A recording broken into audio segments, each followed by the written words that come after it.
Hi, I'm Conklin from Makeup Designery. In this tutorial, I'm going to demonstrate how to do an Airbrush beauty makeup application using Mud's HDR system. Before we begin the Airbrush application, don't forget to prep the skin with Mud's face primer.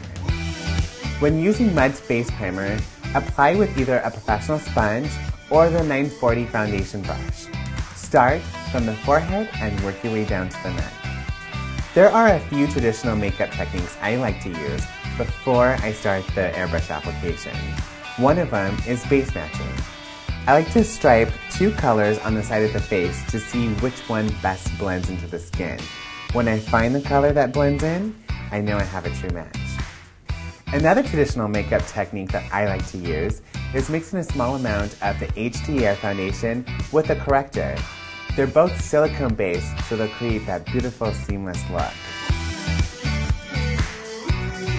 The HDR system includes the 22 HD colors, the airbrush gun, the cleaning fluid, the cleaning kit, the cleaning pot, and the compressor, and they are also sold individually.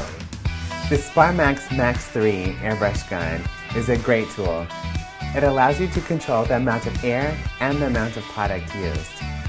In small circular motions, apply the makeup on the entire face, starting from the forehead and then work your way down.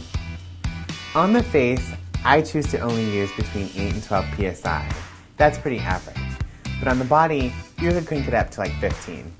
Sweet Cheeks is a gorgeous cheek color for fair to medium skin tone. To create an internal mix and to soften the look, I like to back bubble the Sweet Cheeks in with the foundation and then apply. If you spray too much product on the face, you could always lift with a sponge or buff out with a brush. To complete the look, I defined her eyes by cleaning out the excess makeup in her eyebrows and adding the taupe pencil. Plus, I really wanted to show up her beautiful eyes, so I used a volumizing mascara. And to warm up the entire look, I used the Magnolia Lip Glaze with the 310 lip brush. Mud's HDR system can be used for both face and body. It can cover any uneven skin tones, tattoos, blemishes, and veins. What do you think of your look? I love it. Awesome. All right, let's go.